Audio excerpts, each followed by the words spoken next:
Hi, my name is Heather Feather. I am the owner of Rare Bird Medicine, and today's topic is afraid of fear. Oh no, everybody, it's fear! Ah.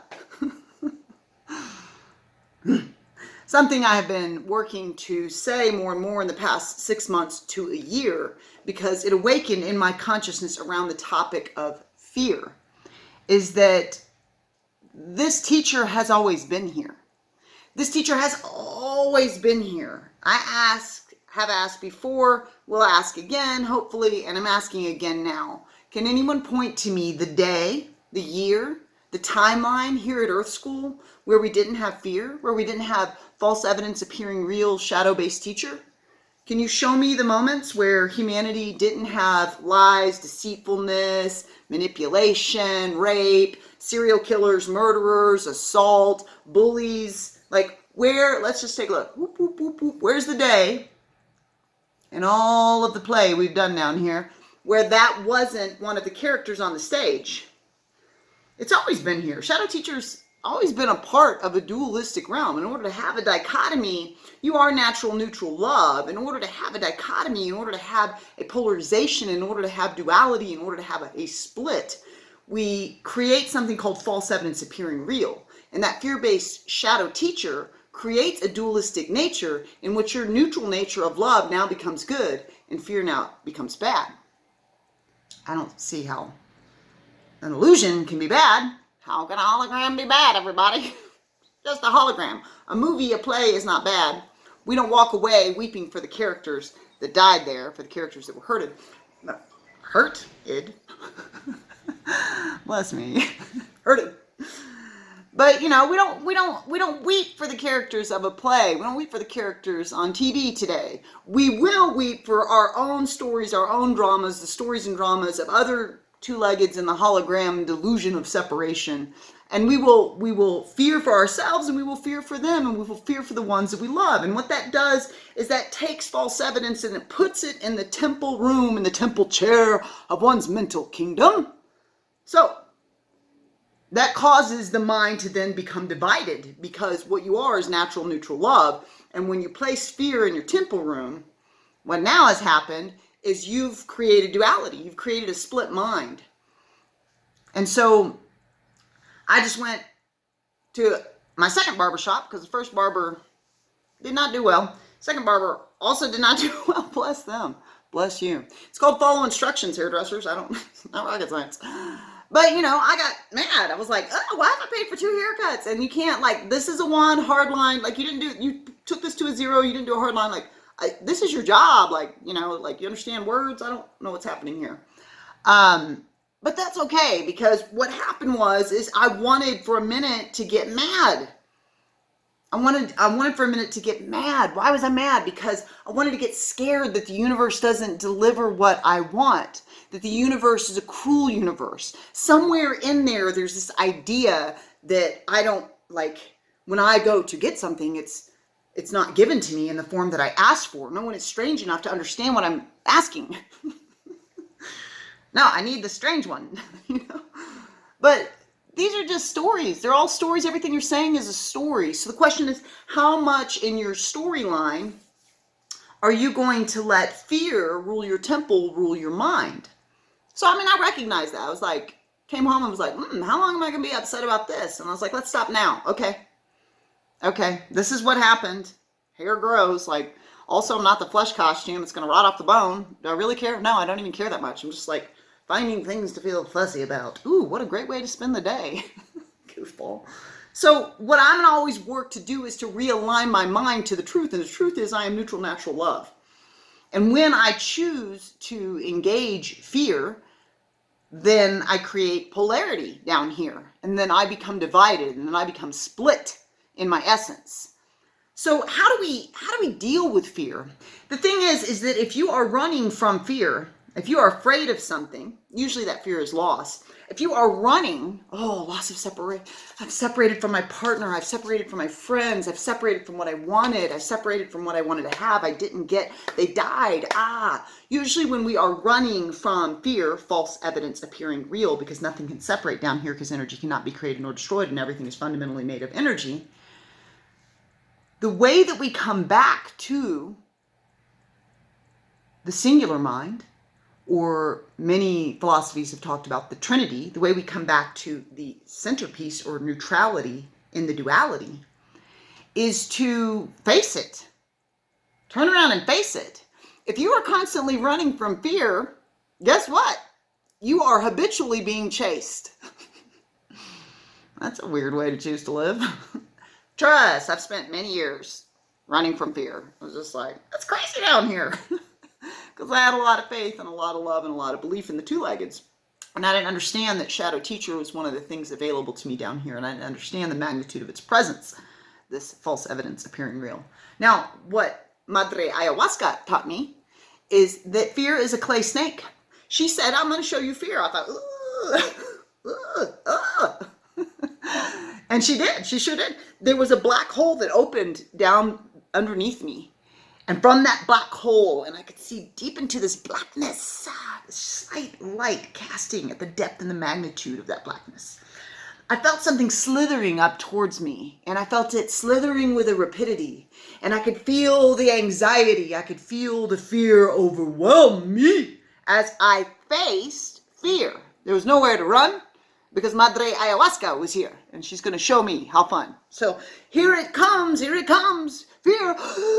I could feel the grip and the hold and the crystallization of my energy as this unknown thing slithered towards me. What popped out of that black hole at my feet was a snake from Beetlejuice. Hilarious. And I jumped back as it leapt towards my face. But in realizing its clay nature in this place and its cartoonish clayness, fear was cast from my mind. And she said, that is fear every time. It is a clay snake. You could grab it and rip it apart with your hands. It was made by you. But yet you choose instead to be imbued with this constant fear of every little thing that moves in a direction that you think can cause you loss, that can cause you separation. So here's how you get back to being the boss of your inner temple, of your inner creation, is you turn and you face it. I'm afraid. I'm afraid. I'm afraid I'm going to be alone. There's nobody here weird as me. I'm afraid I'm going to be poor. I'm afraid I won't be able to meet my needs. Whatever it is, you turn and you face it. I did this at the start of the pandemic. As a restaurant manager at a farm-to-table restaurant, I thought, oh, shit, I don't have a job. I'm not getting through to unemployment. Call my sister. I think I might wind up living under a bridge. She's like, first of all, hey, that's ridiculous. Way too many people love you for you to ever live under a bridge. Bless all those that do. But B, second of all, whichever path you want to take, what is it that you do when things fall apart? Heather, what have you done your whole life when you've had Shadow Teacher? Oh, I rise up, I dust my knees off, and I get it pushing, I get it moving. I started charging birds, I started delivering favors 7 days a week, afternoon and evening, and I paid my bills. And I didn't wind up under a bridge. Because she reminded me who I am. She reminded me of my strength, of my magnitude, of my ability to face anything, including fear of not having food, of not having shelter, of having extreme want. So, in order for us to get out of the constant running, the constant anxiety, the constant worry, the constant stress, the constant oh-no-ness of existence, we need to face that, which we're afraid. Look it square in the face. Look at that clay snake. Go, interesting. Okay, so let's see. If I spend my entire life alone, if I never, ever have a lover again, well, I'm a phenomenal masturbator and I really enjoy my company. Is that really that big of a deal? No. I enjoy my own mind. I enjoy my own company. I enjoy growing. I'm very driven and I will give more undivided attention to that. Great. That's something that's important to me. Let's say I'm poor for an entire lifetime. I'm just never quite, struggle is real. Say I'm poor. Let's say my consciousness is really low around value and money and worth and earnings. Okay, I can do that. I'm a woman. I can't earn any money. Okay, we can do that. We can align that way.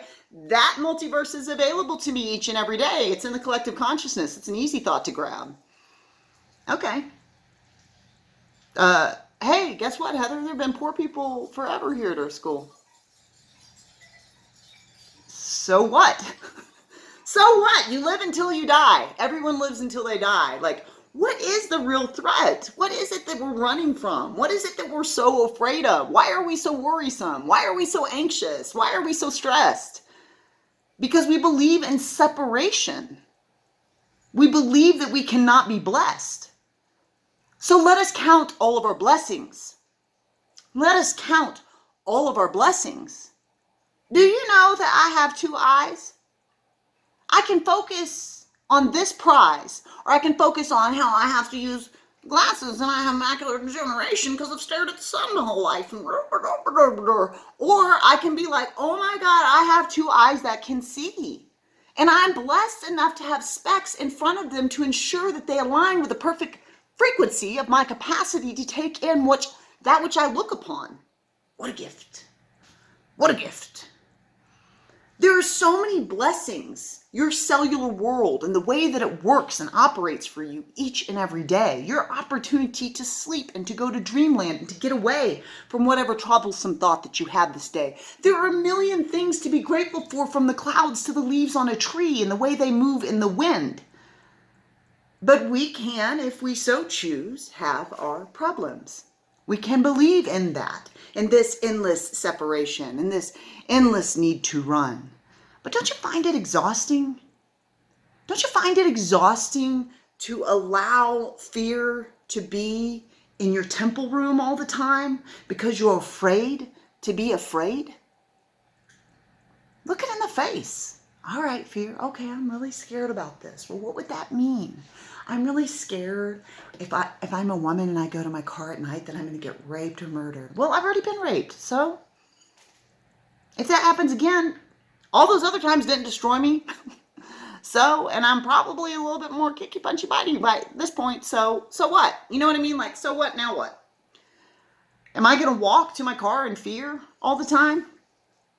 I think if I intended and chose the packet that is called serial killer come and kill me, there's nothing I can do to avoid it. So what's the point in sitting in fear about somebody crawling into my window at night? I've never really held those fears. I've always just been like, whatever, come murder me. I can't wait to be with my dead people. What a goofball. But I mean, like, what is it? What is it? What is the fear? What is the fear that is just back here? It's just right behind your head, waiting to smack you in the head. And you're running, trying to keep it from catching up, trying to keep it from getting you. The fact is, it's already got you. It's already got you. It's already garnered your attention for as long as you run. I gotta run. Let's get out of here. Oh no. Oh no, they're gonna get me. You know, so how long are you gonna run? Turn around. What? What is it, fear? What would you have me see this day? What would you teach me? And we can take all of our fears that have ever existed in the temple of our beingness, and we can give good, great thanks for the teachings and the medicine that they've given us. An exercise we're doing tonight in one of my classes that I'd like to offer you too is reframing. Tell a story that you've told many times, a trauma story, whichever one bubbles up first. It's probably the most dramatic. Go tell that story to someone. And instead of telling all the drama, all the trauma, all the emotional shakiness of it, just tell the facts. Tell the facts of the story and then tell the gifts. What are the gifts you got out of it?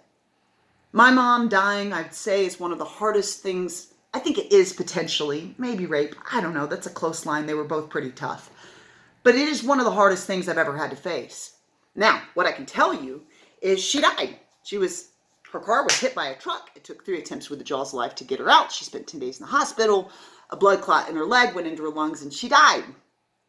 In that moment, I learned that time wasn't real because I have never been so here now ever in my life, and I never will again. I learned that time is an illusion. I learned that mom is with me in spirit. I learned to become a psychopomp and to commune with the dead, and I stepped, by studying near-death experiences, into my work as a spiritual teacher to share my offerings. I became more of me through that fear facing. What fears can you face today? What would you like to reframe? Go to rarebirdmedicine.com. We always have classes available, and you can always subscribe on YouTube. Blessed be.